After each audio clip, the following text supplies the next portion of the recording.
드리겠습니다.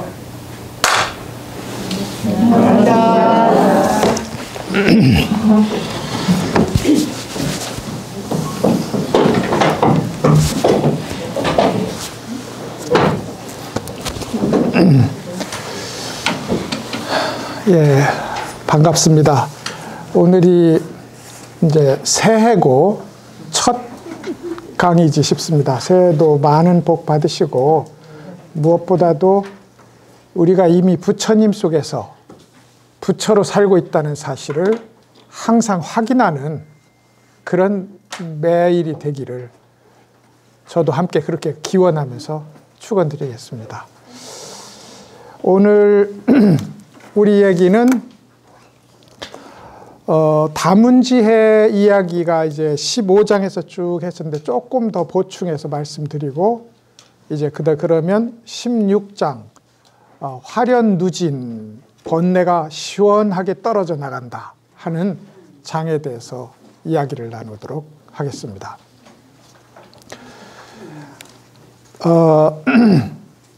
그러니까 이제 지난 시간까지 우리가 다문지해라, 많이 듣고 많이 알고 많이 이해한다 하는 얘기를 이제 쭉 해왔는데,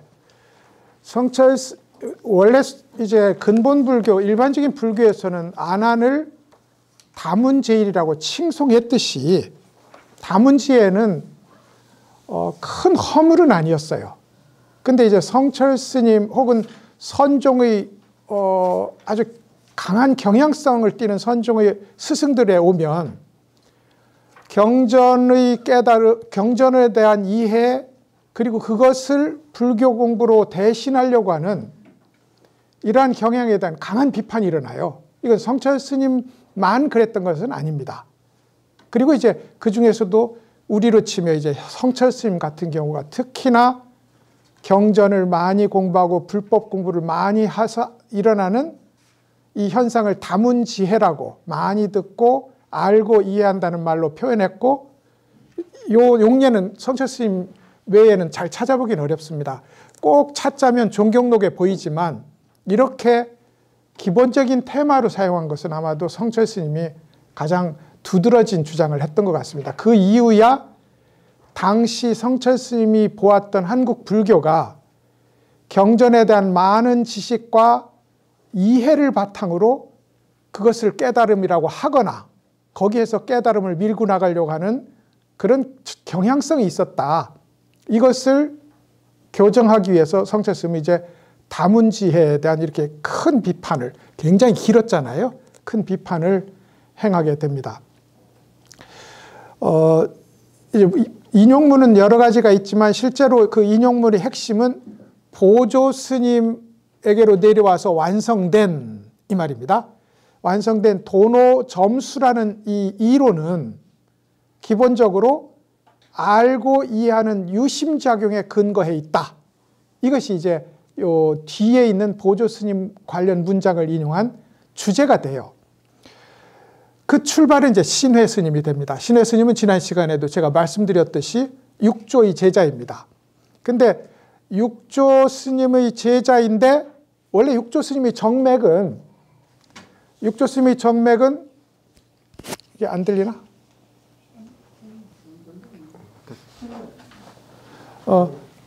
육조 스님의 정맥은 남악 회양으로 내려가고, 그리고 남악 스님에서 마조 스님으로 내려가고, 마조 스님한테 코를 한번 비틀림을 당하면서 깨달은 백장 회해 스님으로 내려가고, 그리고 백장에서 황벽으로, 황벽에서 임재로 내려가는 그야말로 도도한 그런 이제 깨달음의 흐름이 쭉 이어지는데, 신에는 그 도도한 흐름을 왜 끼지 못했다 이 말입니다.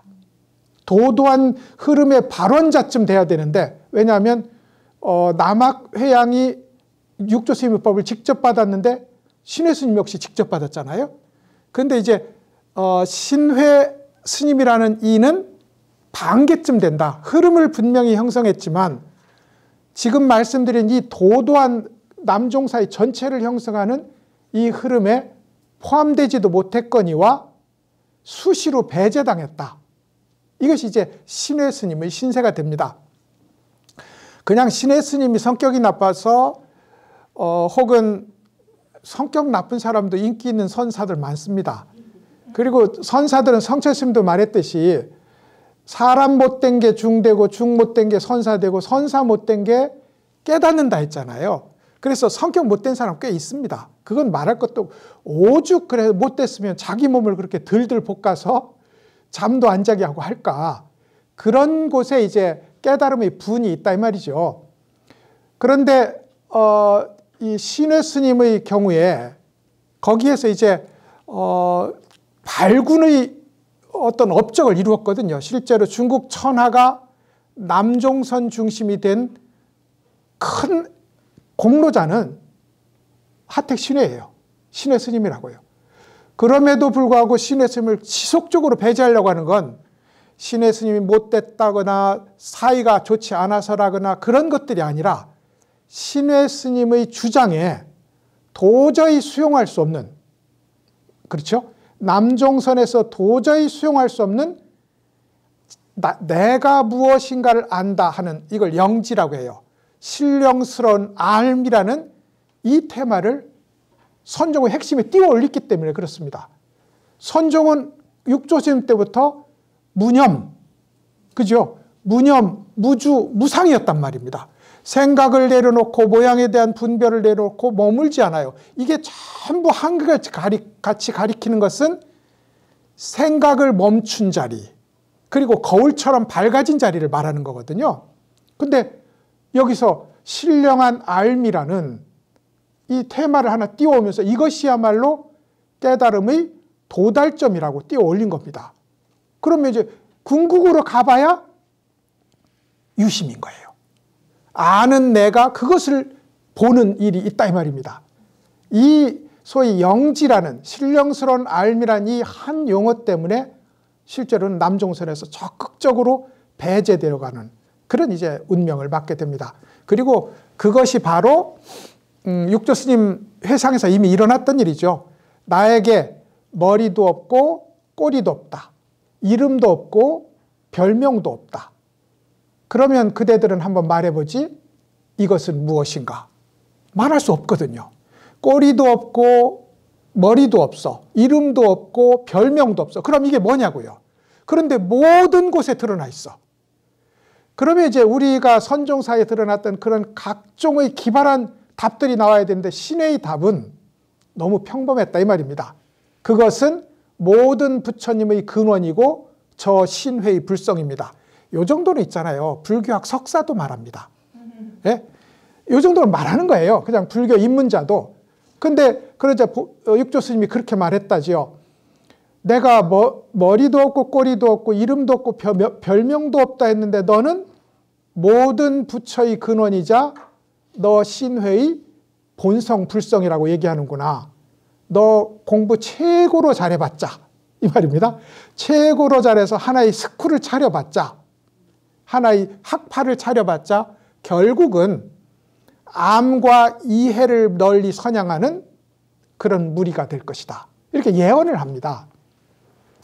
그러니까 참 육조단경이 신회가 썼다는 얘기가 있을 정도로 신회의 사상과 육조단경은 근접해 있어요.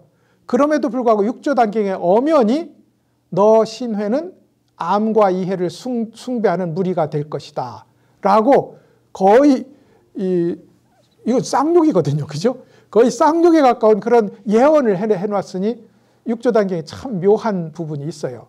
어찌됐든 이 부분이 이유가 없는 것은 아니다. 우연한 사실은 아니다. 그런데 그 신회를 규봉스님이 이어받고 규봉스님의 주장을, 신회와 규봉스님의 주장을 이제 보조스님이 적극적으로 채용해서 한국 불교에 나아갈 길로 제시한 겁니다. 성철스님은 여기에 동의를 안 한 거고요. 그래서 이제 그 뒤에 얘기가 이렇습니다.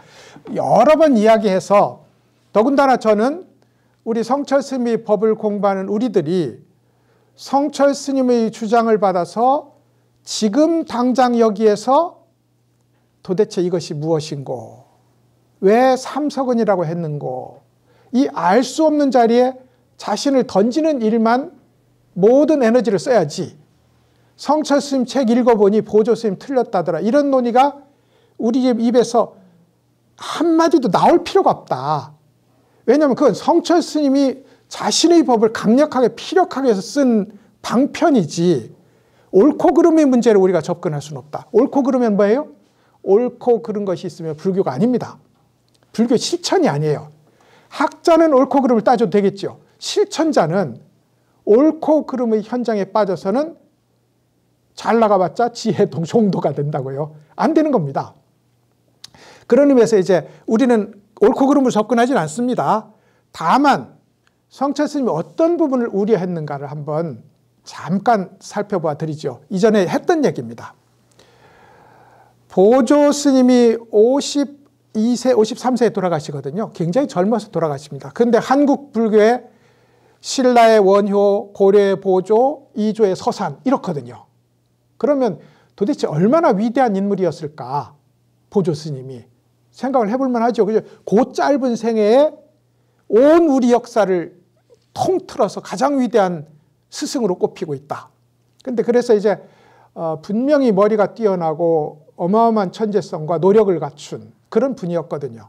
근데 오늘 회장님이 상무주암 좋아하시는 회장님이 안 오셨는데 그 상무주암에서 소위 마지막 견성체험, 이 말은 이분에게 3번의 견성체험이 있었어요. 한 번은 6조 단경을 읽고 눈이 확 열리는 체험을 합니다. 두 번째는 이통현 장자의 화엄 실론을 읽고 그 다음에 선과 교가 둘이 아니고 화엄에서 말하는 바로 그 모든 세상을 비추는 그 빛이 곧 선에서 말하고자 하는 자성이고 본성이라는 점을 확인합니다. 이게 두 번째 깨달음이에요. 그리고 나서 이제 세 번째 지리산 상무주암이라는 조그만 토굴에서 대스님의 간화 결의론을 읽으면서 마지막 가슴속에 그래도 영 찜찜한 거예요. 분명히 알았는데 어떤 경전을 읽어도 내가 다 알겠는데 내 스스로 가만히 깊은 밤중에 생각해보면 뭔가 하나 응어리가 떨어져 나가지 않았어. 꼭 집에 가스불 켜놓고 온 것 같아. 그런 찜찜함, 이게 늘 남아있는 거예요. 그러다가 이제 대해종고 스님의 어록을 읽다가 마지막 남은 이 가스불을 혹시 켜놓지 않았을까 하는 이 찜찜함이 확 떨어져 나갑니다. 그래서 이제 그것이 세 번째 마지막 깨달음이었다. 이렇게 깨달음의 단계를 3개를 얘기합니다. 결국은 육조단경, 화엄신론, 대해어록 이 3가지의 책을 읽고 육조 스님이 깨달음에 도달했다는 겁니다. 근데 이제 그리고 나서 육조 스님은 당시 고려불교는 본래 성행했던 화엄천태의 교학과 막 융성하고 있었던 선종 간에 거의 전쟁에 가까운 싸움이 있었어요. 그리고 고려시대 때는 이상하게 잘 싸웠습니다. 그 무신들의 정권 시대가 있었잖아요. 무신들끼리도 조정에서도 싸우고요. 술 먹다가도 싸우고 그 기록이 다 있습니다. 지금. 술 먹다가도 싸우고 자기 힘 자랑한다고 주먹을 툭 치니까 옆에 대들보가 부러지고 기둥이 부러지고 뭐 그런 시대였어요. 상당히 재밌는 시대였습니다. 고려시대가. 스님들도 싸웠어요. 싸웠는데 엄청 싸웠어요. 거의 원수처럼.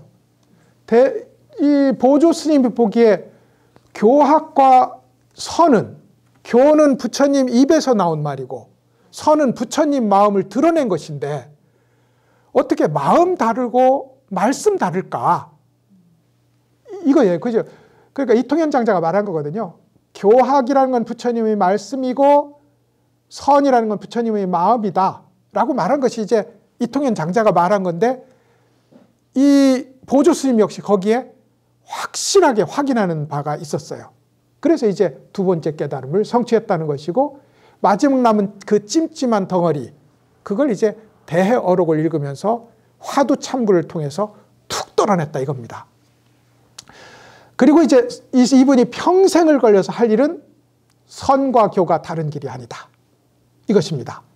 입문을 하는 사람들에게 있어서 지금 당신이 부처입니다. 이 사실을 먼저 압시다. 그리고 나서 그렇게 알고 나면 당신을 둘러싸고 있는 고요하고 고요하지만 완전한 지혜가 있음을 알게 될 겁니다. 그 지혜에 기대서 수행을 해나가는 겁니다. 이게 뭐겠어요? 이게 도노 점수입니다. 당신이 발견하고 발굴한 그 지혜, 공적 영지라는 그 신령스러운 암에 등대서 기대서 깨달음을 차츰차츰 공고히 해나가는 것, 이 길을 걸어야 됩니다. 그리고 이제 그 이론들을 종합해서 성적 등진문이라고, 조금 어려운 말입니다. 성적이라는 건 성은 깨어있다는 말이고 적은 고요하다는 말이거든요. 선정과 지혜라는 말과 동일합니다. 고요한 것은 선정이고 밝은 것은 지혜란 말입니다. 그래서 정의 쌍수문이라고 불러도 돼요. 이 이론과 한편으로는 공부 열심히 하고 결단이 서 있는 사람은 화두 참고를 통해서 지금 당장 들어가라. 준비가 안 된 사람은 화엄경을 열심히 읽어서 우리가 본래 갖추고 있는 부처에 대해서 굳건한 믿음과 완전한 이해에 도달한 뒤 그것을 점점 공고해 나가면 된다. 이렇게 세 가지 길을 제시해요. 무슨 말씀인지 알겠죠? 정해쌍수의 문인데 하나는 단번에 화두를 통해서 들어가는 길, 다른 하나는 열심히 화엄경을 읽고 그리고 본래 부처인 이 사실에 대해서 믿고 이해하는 길을 걸어서 들어간다. 이게 세 길입니다. 성철 스님은 간화선사로서 왜 그 빠르고 완전한 간화선을 내려놓고 혹은 부분으로 취급하고 암과 이해의 작용을 그렇게 중시했을까? 이걸 동의를 못하는 겁니다. 그래서 처음에는 백일법문에서는 이 보조 스님이 초기에서 말년으로 갈수록 간화선 쪽으로 다 돌아갔고 그리고 마지막에 완전히 간화선에 귀의했다고 보는 입장을 취합니다. 근데 그렇지는 않아요. 그리고 성철 스님도 그렇게 계속 주장하면서도 참 보조 스님 희한하네. 왜 여기서 간화선이 제일이라 했다가 또 화엄으로 돌아갔을꼬? 이렇게 말해요, 스스로도. 그럴 정도로 보조 스님을 최대한 내 편 만들려다가 아무리 봐도 희한한 부분이 있는 거예요. 보조 스님이 끝까지 밀고 나간 자기 노선이. 그래서 참 희한한 분이다 하고 이야기할 정도로 보조 스님은 두 바퀴를 굴렸어요. 하나는 경전의 바퀴, 다른 하나는 참선의 바퀴를 굴렸다고요. 그리고 그것이 성철 스님 입장에서 보면 한국 선종에 깨달은 사람이 나오지 않은 것은 보조 스님 때문이다. 이러니 보조 스님 신봉하고 신뢰한 사람이 한국에 얼마나 있겠습니까? 그때 당시에는 거의 전부였을 것 같고 지금 역시 그 위대한 사상가 실천가에게 우리가 호감을 안 느낄 수가 없는 거잖아요. 그런데 깨놓고 한국 불교에 깨달음이 없는 건 보조 스님 때문이다. 이건 어마어마한 거거든. 그래서 이제 성철 스님도 상당히 많은 공격을 받습니다. 그렇지만 이 말은 제가 보기에는 거꾸로 이렇게 돌려서 얘기하자면 성철 스님이 도대체 얼마나 자기 법에 대한 믿음이 컸길래 얼마나 그 자기 깨달음에 대한 확신이 확고했길래 이 정도로 말할 수 있을까? 이 생각을 하면 우리가 조금 머리가 쭈뼛하는 거죠.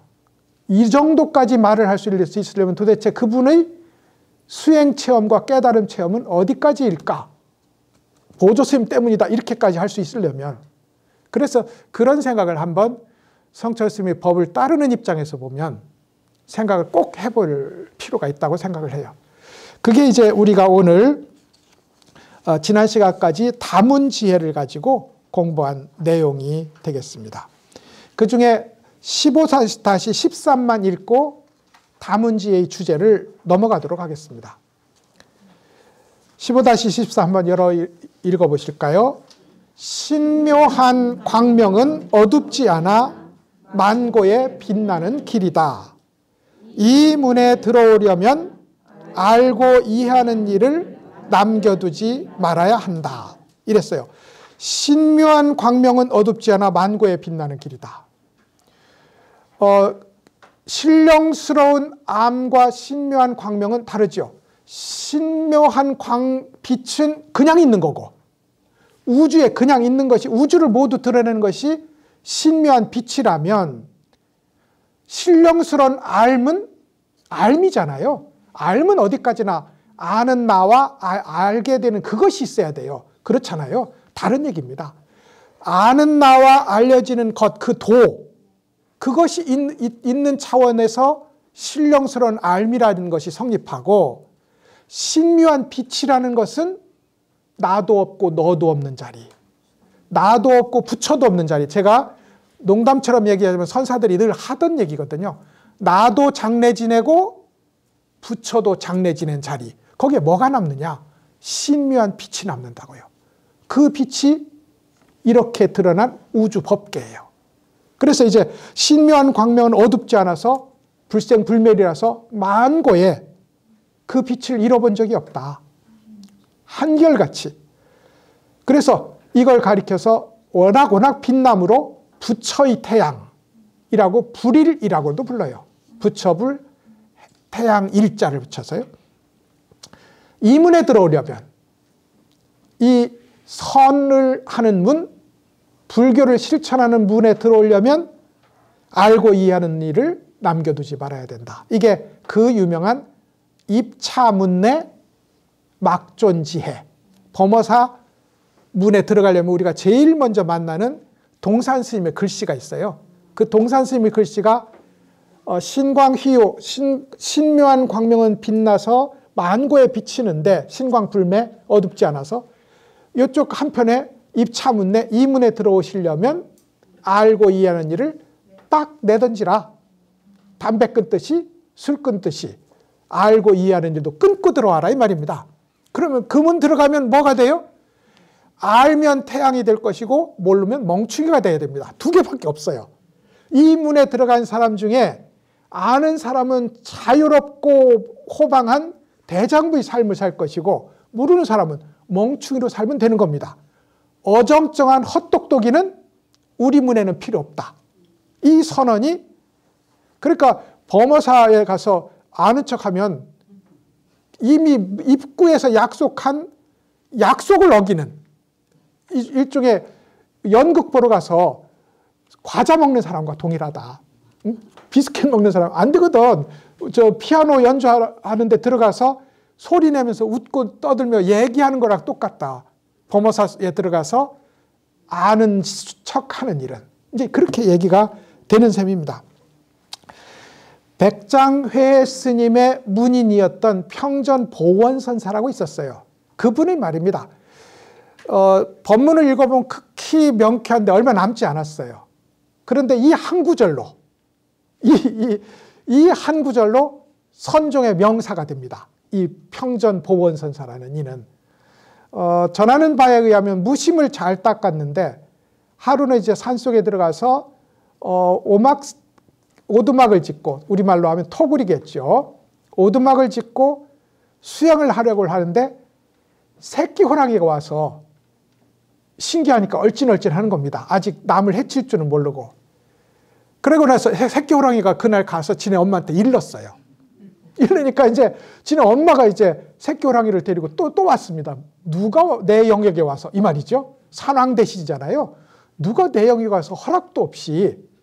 그러니까 이제 이 평전 보원선사가 이 주장자를 들어서 이 어미 호랑이 머리를 툭툭 치면서 방해하지 말고 저리 가봐라. 이렇게 고양이 다루듯이. 그러자 이 어미 호랑이가 새끼를 데리고 이 산을 떠났다는 거예요. 스님 편히 공부하라고. 뭐 그런 이야기가 평전 보원선사의 얘기고, 그 평전이라는 말이 평평한 평원이라는 뜻이거든요. 그래서 거기다 선원을 하나 설립하고 많은 공부꾼들이 찾아왔었다는 그 정도의 간략한 기록이 있는 사람인데, 지금 바로 이 구절로 천하에 유명하게 된 그런 사연을 갖는 분입니다. 평전 보안선사를 공부했습니다. 자, 그러면 이제 오늘 여기까지가 이제 지혜, 다문지혜에 대한 얘기였고요. 오늘은 이제 제16장 화련누진으로 넘어가도록 하겠습니다. 화련누진은 제 생각에 다문지혜에 속하는 내용이에요. 전체 구절을 보면. 그러니까 별도의 장으로 성립시키려면 조금 더 쓰셨어야 될 것 같아요. 이 글을. 근데 이렇게 장을 나눈 이유는 제가 분명히 알겠는데 처음에 서론은 다문지혜에서 가져올 수밖에 없습니다. 성철 스님의 논의로 보면.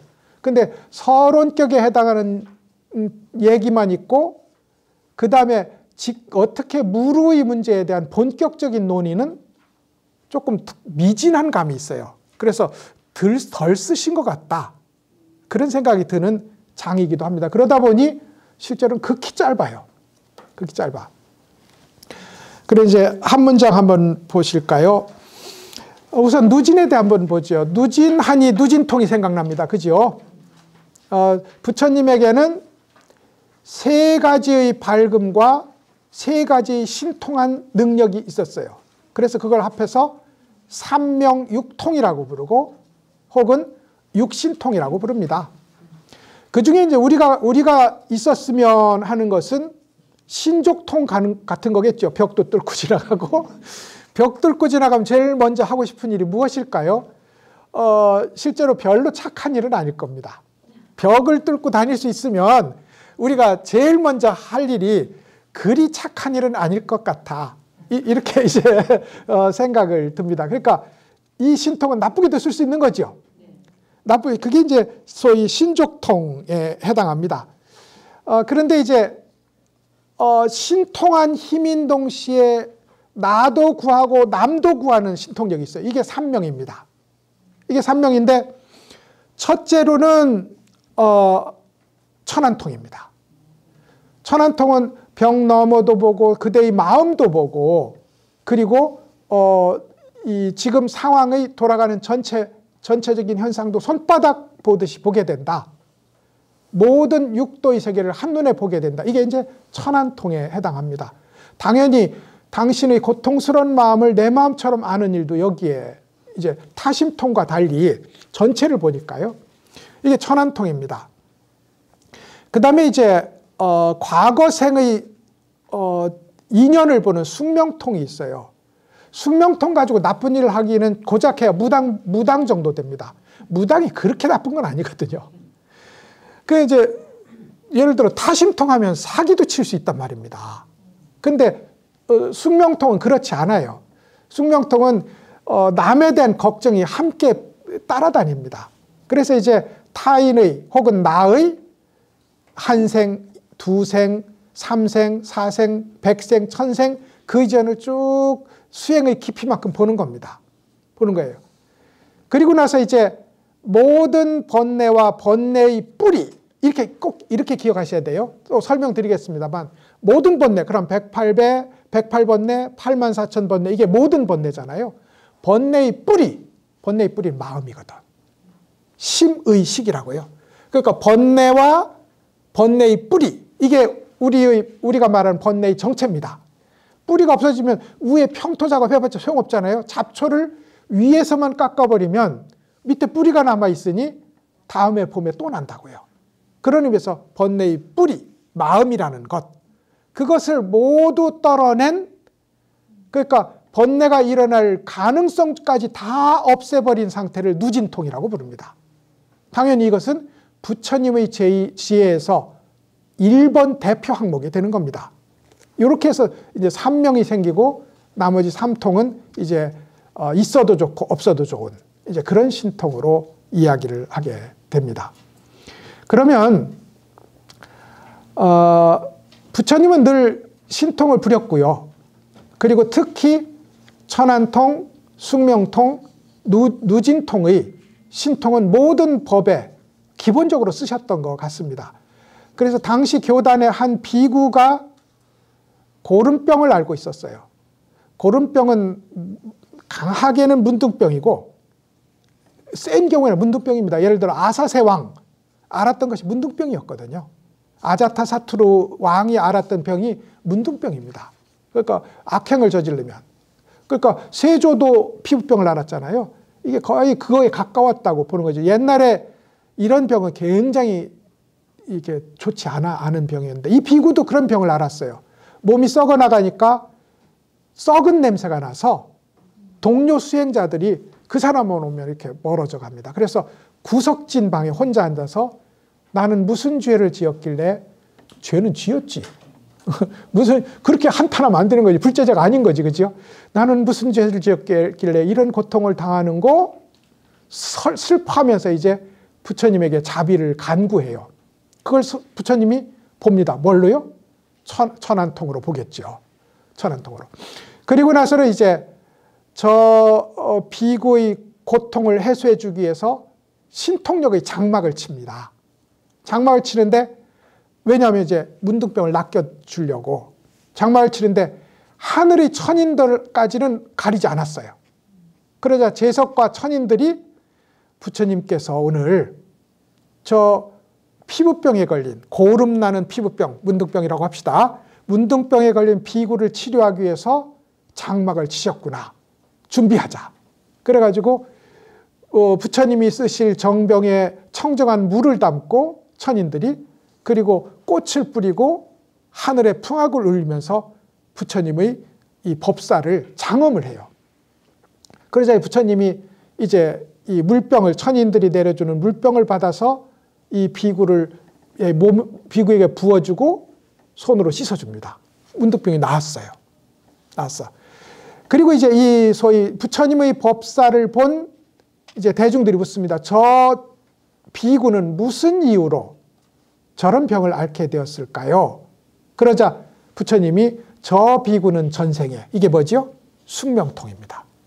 저 비구는 전생에 한 포악하고 잔인한 왕의 부하였는데 그 포악하고 잔인한 왕이 자기 개인의 사리사욕을 위해서 혹은 기분을 위해서 사람들을 마구 죽이고 마구 때리고 마구 형벌을 내렸다. 그때 그의 손발이 되어서 불쌍한 사람들을 때리고 죽이고 상처낸 사람이 바로 저 사람이었다. 그런데 어느 날 가만히 보니 도를 공부하는 한 거사가 너무나 편안한 얼굴로 형장에 들어오는 거예요. 그래서 이제 이 형리가 그러니까 이 비구의 전생 과거 전생이 이 사람이 죄가 없구나. 차마 내가 매를 들지도 못하겠고 칼을 들지도 못하겠고 올가미도 못 들겠다 하고 놔줘요. 그래서 그 한 번의 선행을 했는데 그 선행으로 비구가 되었지만 악행으로 인해서 저런 큰 병을 앓게 되었다. 그때 저 사람이 풀어준 공부하는 우바세가 바로 나였다. 이 얘기거든요. 이런 인과를 들으면서 병이 나았던 병을 치유받았던 이 비구와 그 설법을 듣던 청중이 모두 누진통을 얻었다는 겁니다. 누진통을 번뇌의 사라짐을 경험했다 이 말이죠. 그래서 이제 부처님은 실제로 이런 설법의 현장에 특히 대승설법의 현장에 이런 일은 거의 일반적으로 나타나는 하나의 설법 모델이기도 합니다. 그때마다 기본적으로 천안통, 숙명통, 그리고 누진통을 발휘하고 그 대상이 되는 청중들 역시 그 삼명육통을 함께 얻는 그런 선물을 받게 된다. 이게 불법 해설에 이제 굉장히 유명한 그런 이야기가 됩니다. 그래서 이제 오늘 얘기는 이제 누진인데 누는 셀루자예요. 셀루자니까 구멍이 뚫려 있어요. 보십시오. 구멍이 뚫려 있으니 구멍이 뚫려 있다 이래서 유루입니다. 우리는 전부 유루예요. 오늘 공부하면 문 나서기 전에 다 세잖아요. 그래서 유루입니다. 유루입니다. 내가 요만큼 착한 일을 하면 요만큼 착한 일을 했는데 이쪽에서 들고 가서 천지사방에 알려요. 그러니까 요만큼 해서 요만큼 남아야 되는데 이것도 안 남아. 다 세버려. 그래서 유루입니다. 우리가 하는 소위 나를 세우고 하는 모든 일은 나 하고 세우고 하는 이 모든 일은 다 세게 돼 있다. 1000가지를 해봐라 10,000가지를 해봐라 소용이 없다 이 말입니다. 그래서 이제 이렇게 세버린다는 뜻이 있어요. 세버려요. 그런데 이 구멍이 위에 있으면요. 세버리는 구멍이 아래에 있으면 새잖아요. 위에 있으면요. 새 들어와요. 방어를 철저히 하는데도 어느 순간에 탐욕과 분노와 어리석음이 와서 주인 노릇을 하고 있습니다. 새 들어옵니다.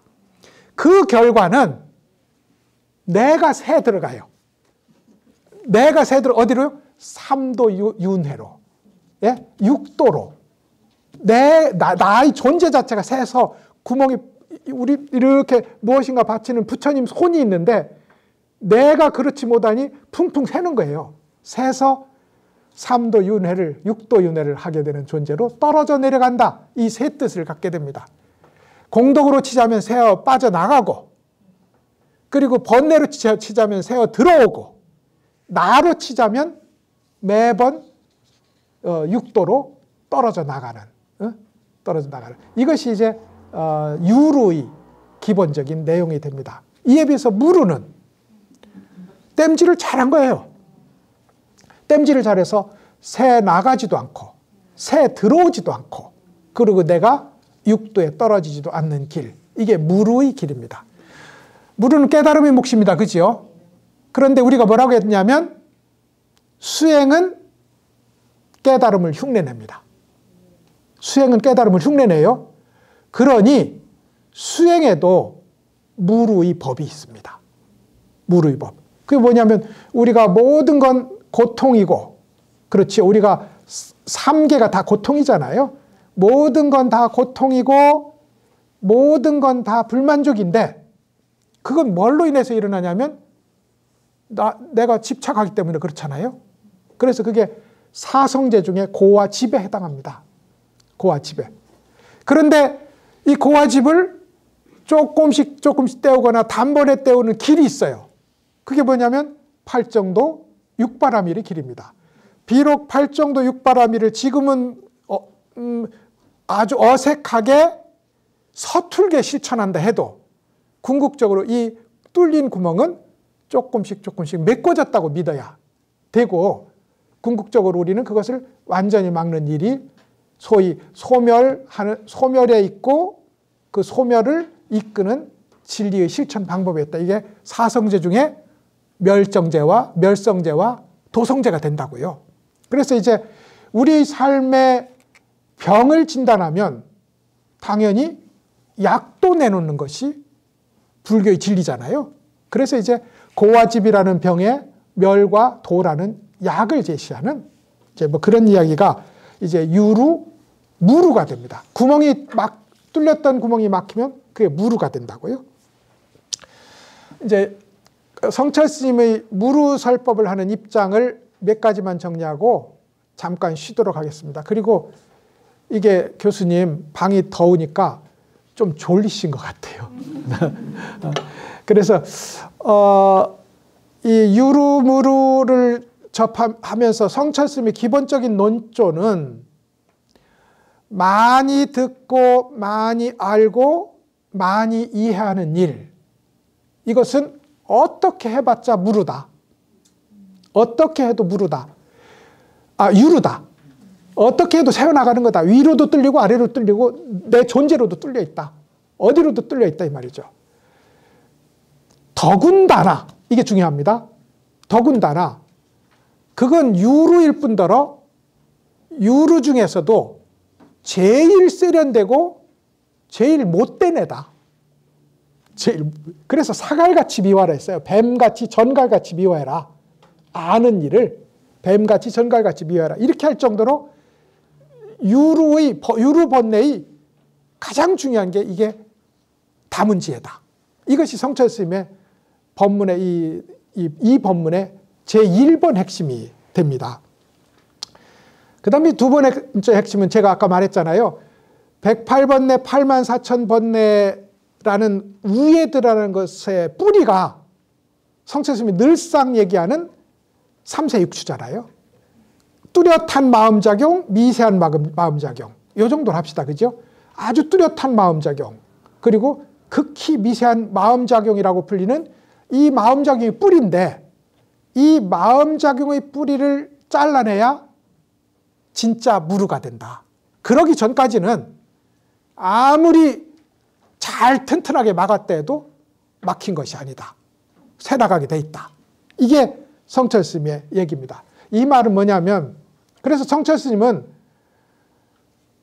신기하지요? 탐진치라는 말을 선문종례 딱 한 번 썼어요. 불법을 설하면서 탐진치라는 말을 딱 한 번 썼어. 탐진치가 있는 자리에 모두 삼세육추를 썼어요. 삼세육추를 썼어. 그러니까 이 얘기는 뭐냐면, 졸개들은 상대 안 하겠다 이겁니다. 졸개들은 상대 안 하겠다. 그럼 뭐냐? 쌈 잘하는 사람은 들어가자마자 이 동네 대장 나와. 이 동네 대장을 상대하는 겁니다. 그러니까 삼세육추, 육추도 안 돼. 너희들은 별은 달았지만 별거 아니야. 옆으로 비키고 진짜 대장 나오라고 해. 이게 삼세라고요. 그래서 이제 성철 스님 모든 관심, 모든 수행의 가리키는 손가락의 지점은 삼세육추가 이 동네 대장이다. 얘만 처치해라. 나머지는 오든 말든 얘를 없애면 모두 사라지게 돼 있다. 이렇게 설법과 수행의 목적을 분명히 한 것이 두 번째 특징입니다. 그리고 세 번째는 말할 것도 없지. 어떻게 가느냐? 화두 참고하면 된다. 그 지겨운 화두 참고. 화두 참고하면 된다. 근데 아무리 생각해도 우리도 서투르게 실천하고 있는 입장이라고 생각합니다만, 서투르게 실천하는 입장에서 봐도 화두는 있잖아요. 화두 참고는 늘상 육조 스님과 해명상자가 대유령에서 만났던 그 현장을 나에게 늘상 재현하게 합니다. 얼마나 굉장한 거야. 도대체 육조 스님이 매번 와서 이먹고 할 때마다 매번 와서 자, 무심. 네, 알겠습니다. 무심. 마음도 아니고 물건도 아니고 부처도 아니야. 갈 길이 없으니 무심. 마음이 갈 곳이 없는 게 무심이거든요. 마음 붙일 곳 없고 가려고 하면 다 막아섰어. 그래서 무심입니다. 그리고 나서 그런데 도대체 해명상자, 그대의 진짜 모습은, 진짜 당신은 어디 있느냐 하고 묻는데 이먹고잖아요. 그래서 육조 스님이 해명 스님을 만나서 대룡에서 설한 설법이 매번의 이먹고 참구에, 한 번 이먹고에 한 번 재현된다고요. 이거 얼마나 위대한 일이에요. 그래서 이제 아마도 화두 참구는 해보면 더 그 효능을 더 말로 표현할 수 없지만, 성철 스님은 더더군다나 화두 참구로 공부를 시작하고 화두 참구로 공부를 완성하고 화두 참구로 교화를 실천한 그런 화두주의자의 입장에서 모든 번뇌를 해결하는 유일한 방법, 화두 참구. 이렇게 되는 거죠. 그래서 이제 성철 스님의 이 화련 누진, 시원하게 의태어입니다. 유루가 모두 소멸해서 떨어진다. 이게 누진입니다. 번뇌가 모두 사라진다. 뿌리 뽑힌다. 이게 누진이에요. 시원하게 뿌리 뽑히는 번뇌라는 뜻의 이 화련 누진 장을 얘기하면서 이 세 가지의 주제를 가지고 이야기를 계속 하시고 있습니다. 자, 그러고 보니 이제 지금 쉬시면 되겠는데요. 화련 누진 서론했습니다. 1-1도 안 했습니다. 예, 잠깐 쉬시고요. 그 다음에 인용하신 문장과 설명을 들어보도록 하겠습니다.